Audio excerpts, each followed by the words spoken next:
तो ये रिपोर्ट आपने देखी और अब से थोड़ी देर में सुप्रीम कोर्ट में अहम सुनवाई होनी है इस मामले को लेकर। जहां सुप्रीम कोर्ट ने कल एमसीडी की कार्रवाई पर रोक लगा दी थी, वहीं आज की सुनवाई के बाद यह तय होगा कि क्या फिर से जहांगीरपुरी में बुलडोजर चलेगा या फिर नहीं। ज्यादा जानकारी के लिए सीधे रुख करते हैं हमारे सहयोगी अवनीश का, जो इस वक्त सुप्रीम कोर्ट के बाहर से हमारे साथ लाइव जुड़ चुके हैं। अवनीश, क्या जानकारी, कितनी देर में सुनवाई शुरू होने वाली है?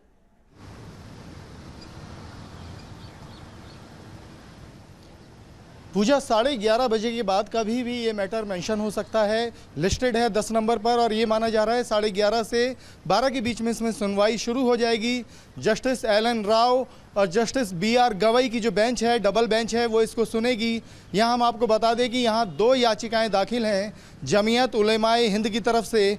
एक याचिका जिसमें ये कहा गया है कि देश के अलग अलग राज्यों में आरोपियों के ऊपर जो है उनकी संपत्ति पर बुलडोजर चलाया जा रहा है, जो कि असंवैधानिक है। इस पर सुप्रीम कोर्ट रोक लगाए। इसी बीच जब कल जहांगीरपुरी में कार्रवाई हुई, बुलडोजर चला, तो जमीयत उलेमाए हिंद ने एक दूसरी पिटीशन मूव की और ये अपील की कि यहाँ पर जो बुलडोजर चलाया जा रहा है वो असंवैधानिक है, नागरिक अधिकारों का उससे हनन हो रहा है। इस तरह की दलीलें देकर याचिका दाखिल की गई, जिस पर सुप्रीम कोर्ट ने कहा कि अभी यथास्थिति बरकरार रखी जाए और इस मामले पर आज सुनवाई होगी।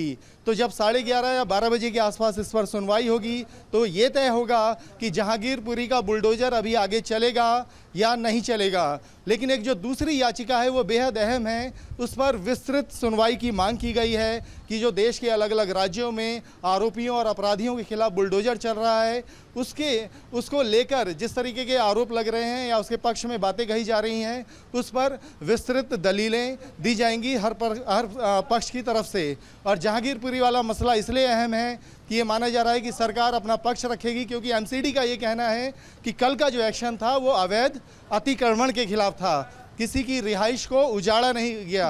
अब आज ये देखा जाएगा कि वहाँ पर एमसीडी अपना क्या पक्ष रखती है, क्योंकि जो मैटर है वो एमसीडी बनाम जमीयत उलेमा ए हिंद की तरफ से है। और जब इन दोनों के बीच जो भी आर्गुमेंट होगी वो आपके पास आगे लौटेंगे, इस पर अपनी नजर बनाए रखिएगा। और एक और बड़ी खबर इस बीच आ रही है, वो दर्शकों को बता दें। जहांगीरपुरी क्राइम ब्रांच के रडार पर 9 आरोपी हैं। जहांगीरपुर से बड़ी खबर इस दंगे को लेकर, और जांच में खुलासा हुआ है कि अंसार ही इस हिंसा का मास्टरमाइंड था। अंसार समेत 9 आरोपियों से पूछताछ की जा रही है। आरोपियों को आमने सामने बिठाकर पूछताछ की जा रही है। वहीं सूत्रों के हवाले से यह जानकारी निकल कर आ रही है कि अंसार को अपने किए का पछतावा नहीं है। हमारे 2 सहयोगी इस वक्त जहांगीरपुरी में मौजूद हैं। हमारे साथ मोहित बख्शी हैं और साथ ही आमिर भी हमारे साथ जुड़े हुए हैं। मोहित, आपके पास आते हुए सबसे पहले तो देखिए जो जानकारी इस वक्त निकल कर आ रही है, जो पूछताछ चल रही है एक तरफ, क्योंकि कार्रवाई भी जारी है, लेकिन इस बीच अंसार जो कि इस पूरे हमले का मास्टरमाइंड बताया जा रहा है, देखिए सूत्रों के हवाले से जानकारी है कि उसे अपने किए का पछतावा ही नहीं है।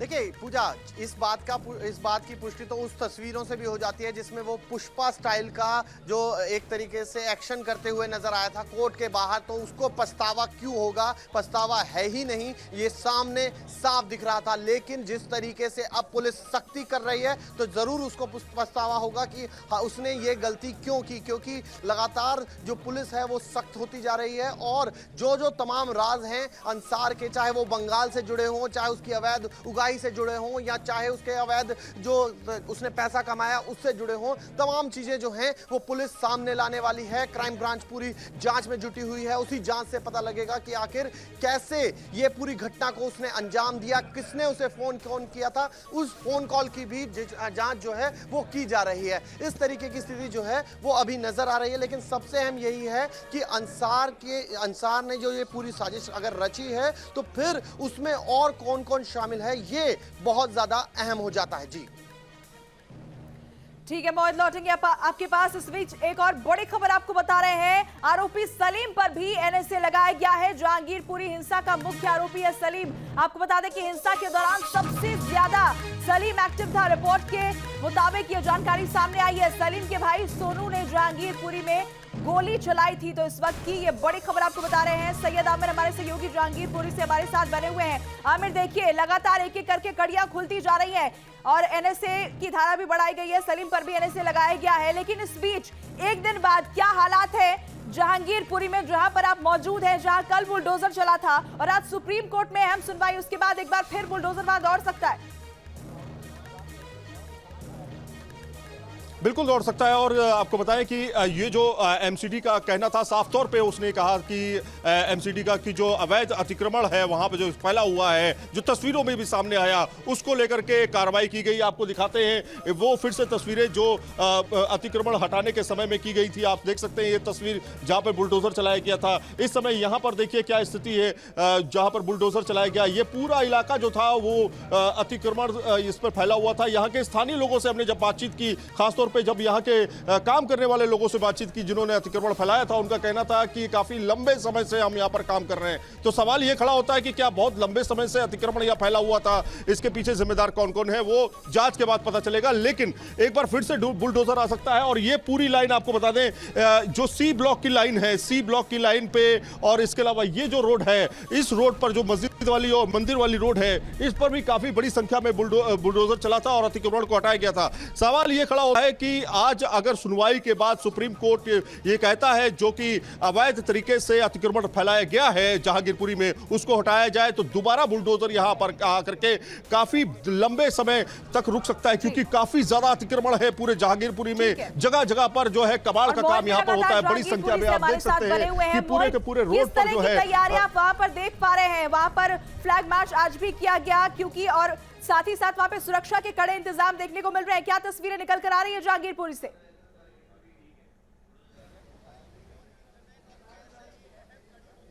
जी पूजा, बिल्कुल आपको मैं तस्वीर दिखा दूं। तस्वीर में देख लीजिए, ये सी ब्लॉक है जो अंसार की गली को रास्ता जाता है, ये वो रास्ता है। और यहाँ पर पुलिस ने बैरिकेडिंग करने के साथ साथ पुलिस के एडिक्वेंट इंतजाम यहाँ पर आपको नजर आएंगे। इसके अलावा दिखाऊं मैं आपको तो केंद्रीय रिजर्व पुलिस जो है उसकी भी संख्या काफी ज्यादा आपको यहाँ पर नजर आएगी, जो कि कल भी थी, आज भी, क्योंकि पुलिस किसी तरीके की कोई कोताही बरतने के मूड में नहीं है। ये बहुत संवेदनशील 16 तारीख के बाद से ही इलाका और ज्यादा हो गया है। इसके चलते आपको यहाँ पर तस्वीर और दिखाऊं मैं आपको, ये कुशल चौराहा है जहां पर इस वक्त जो ब्रीफिंग है वो चल रही है। केंद्रीय रिजर्व पुलिस को ब्रीफिंग जो है वो दी जा रही है कि कैसे क्या करना है। अभी कोर्ट के फैसले का इंतजार है। जब कोर्ट का फैसला एक बार आएगा तो पता लगेगा कि क्या स्टेटस को मेंटेन करना है, जैसे पहले यथास्थिति थी वैसी बनाए रखनी है, या फिर कार्रवाई हो सकती है। क्योंकि यहां पर अभी तक निगम ने यह स्पष्ट कर दिया है कि यह पहली कार्रवाई नहीं है। इसी साल फरवरी में 2 बार पहले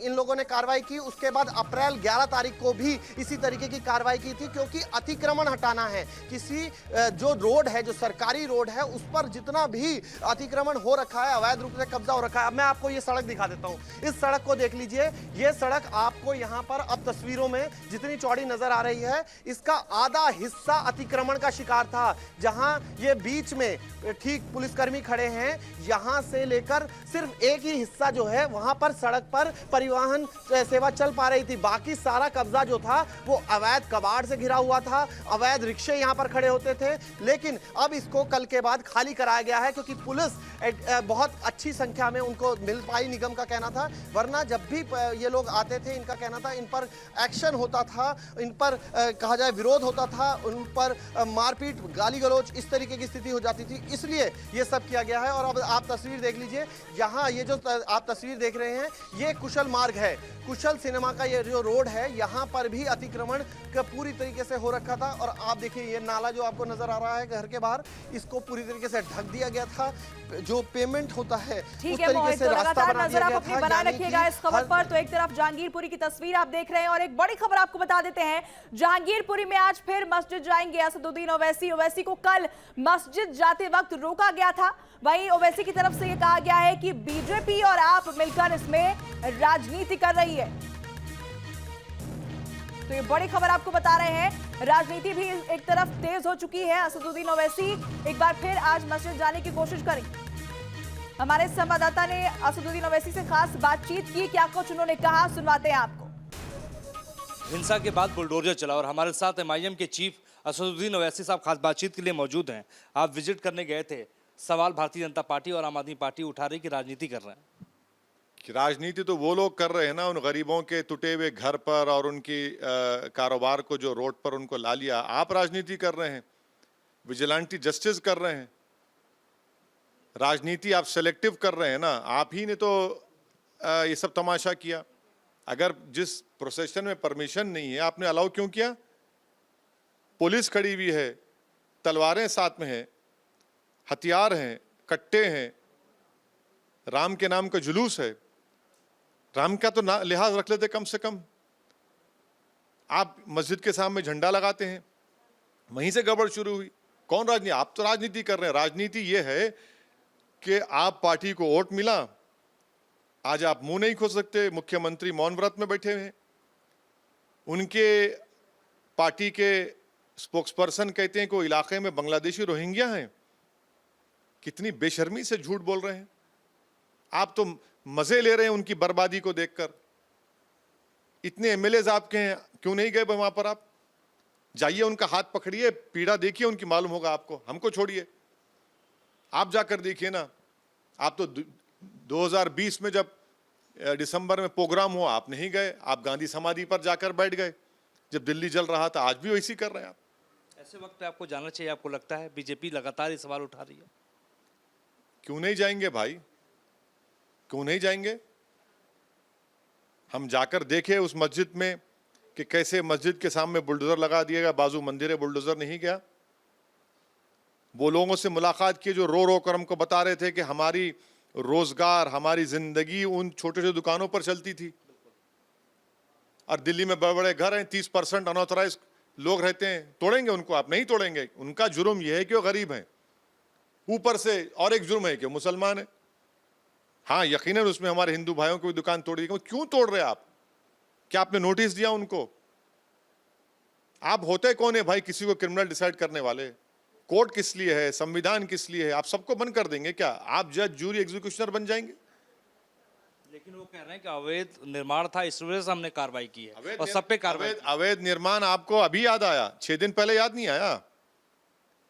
7 साल से आपकी सरकार है, आपको याद नहीं आया? 2019 में जब जाके भीख मांगे वोट की, जब अवैध निर्माण का याद नहीं आया आपको? फिर जाएंगे आप? देखेंगे कल क्या होता है। बहुत बहुत शुक्रिया हमसे बातचीत करने के लिए। अवैसी साहब थे। वीडियो जर्नलिस्ट सिद्धार्थ के साथ मोहित राज दुबे, न्यूज़ 18 दिल्ली।